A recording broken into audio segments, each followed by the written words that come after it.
Welcome back. Well, Anwar Ibrahim is once again in the spotlight of Malaysian politics. But who is the man and where could he lead his country if he does, of course, come to power?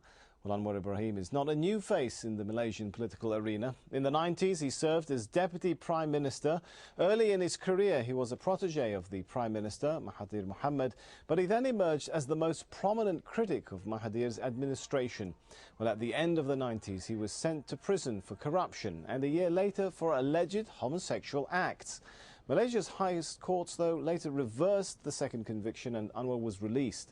But in August this year, new accusations came up. And once again, he was arrested over allegations of sodomy. Well, the accusations don't seem to be affecting his reputation amongst Malaysians. In August, he won a regional by-election with a clear majority.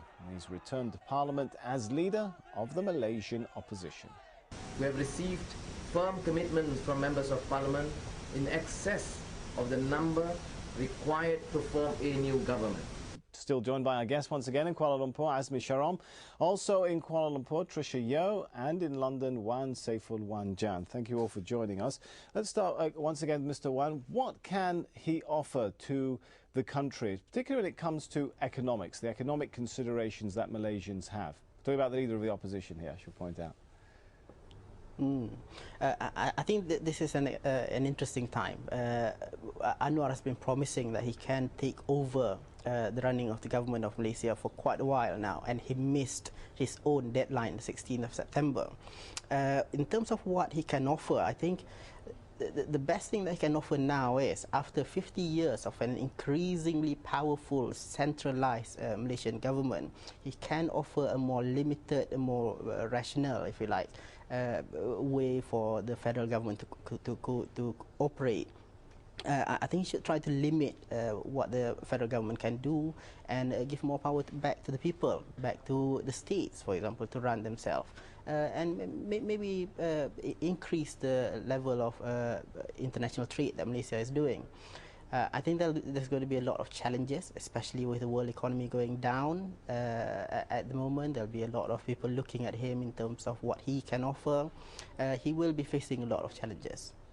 Tricia Yeo, it's been said in the past that Malaysians were happy to trade perhaps, or to accept a degree of authoritarianism from Mahathir Mohamad in return for economic stability.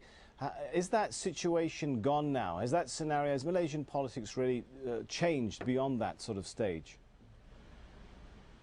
Certainly the politics of the day have changed.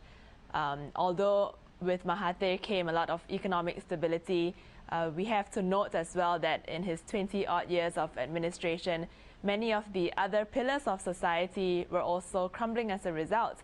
I refer to the lack of independence of the judiciary, and many of these structures have affected the foreign direct investment into the country when many of the decisions are actually driven by the executive.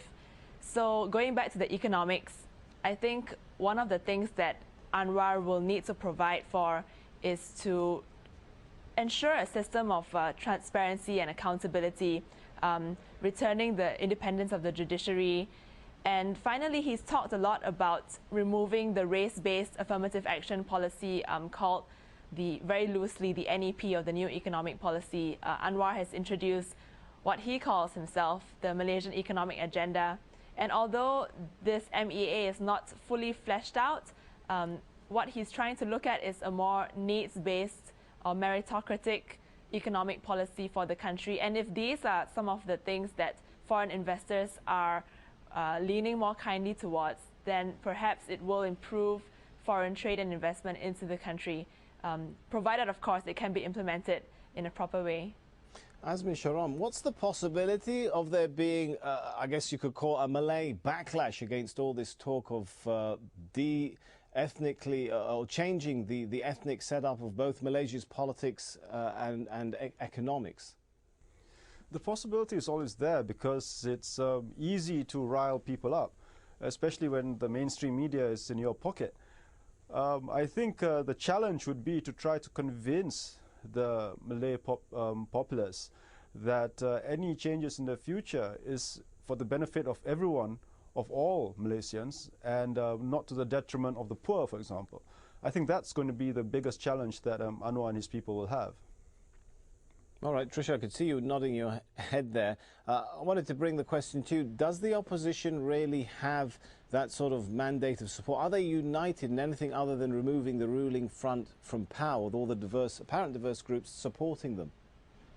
No, that has been one of the severe criticisms that people have had of the Pakatan Rakyat indeed. What we're looking at is what people have been calling a marriage of convenience between the Parti Keadilan Rakyat, that's Anwar's party, the DAP, Democratic Action Party, and the PAS Parti Se-Islam Malaysia. Now, these three parties are united because they do not like the Barisan Nasional. Simple as that. But in terms of ideological stances, again, you have some similarities, but there are lots of differences as well. And since March until now, we have not actually seen a sort of Pakatan Rakyat manifesto emerging from the three. Neither do we have a shadow cabinet. So all these little things are signs that they're not in full agreement. And it is going to be tough to explain the differences between a party that supports an Islamic state, for example, and the DAP, which supports a secular state. Now, they have not been publicly vocal about this.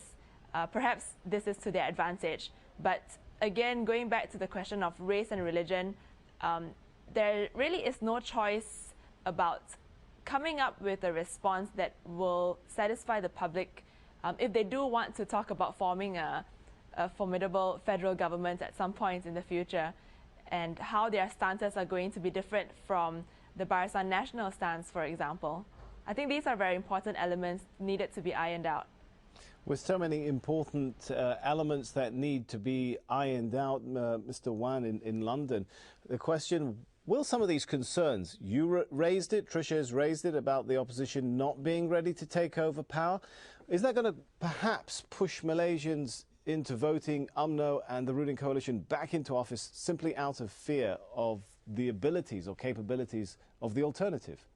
That's a very interesting question, Sami, and I think Anwar will really have to prove himself and his own coalition to the public. He will need to show the people that he can firstly form a credible shadow cabinet to oppose the current government. At the moment, they don't even have a shadow cabinet, and we don't even know how strong they can be as an effective opposition. But if I may come back to your question about the economic policies that Anwar could offer, I think if he really wants to help the Malaysian public, if he really wants to make sure that the Malaysian public in general, the overall population benefits from his economic policy, number one, yes, let's remove the policies of positive discrimination. But number two, I think we should also encourage more liberalization of the Malaysian economy. Let's look at the government-backed companies. Let's look at the excessively high tariff and import duties imposed on various different products. And if you take an example, let's take the car industry. Over here in the UK, you can buy a second-hand Volkswagen Passat for just 30,000-40,000 Malaysian ringgit. But in Malaysia, it will be like twice, double or triple that price. And you can't even buy a good quality Proton car with that amount of money. Let's remove all these trade barriers so that the public themselves will benefit from economic prosperity. All right, there's interesting points there. Azmi Sharom, I mean, we have there Mr. Wan talking about the need to liberalise the economy. Some might say, is that even a possibility with Anwar Ibrahim allegedly surrounding himself with a lot of left-leaning people when it comes to economics? I think they have to get the house in order first. In Malaysia, they have to increase investor confidence. Our foreign direct investment, if I'm not mistaken, has fallen quite dramatically. That's what they will have to do to improve our economy. Liberalization, well, that's a debate for another time, I think. I'm not an economist, but I do know that there's not that much confidence in us as there used to be before, and we are having tremendous competition from places like Vietnam now. And so we really have to show that we are the place to be, and that's whoever's in charge, that's their job. All right, the challenge there of reinventing the Malaysian miracle, perhaps one of the biggest challenges that needs to be overcome. For now, we're going to have to leave the discussion there and thank our guests, Azmi Sharon from the University of Malaya, Tricia Yeo, Centre for Public Policy Studies, and Wan Saiful Wan Jan from the Malaysia think tank in London. Thank you all for joining us here on Inside Story. Thank you also for joining us, you the viewers, on this episode of Inside Story. As always, we welcome your comments and suggestions. You can email them to us at insidestory@aljazeera.net. For now, it's goodbye.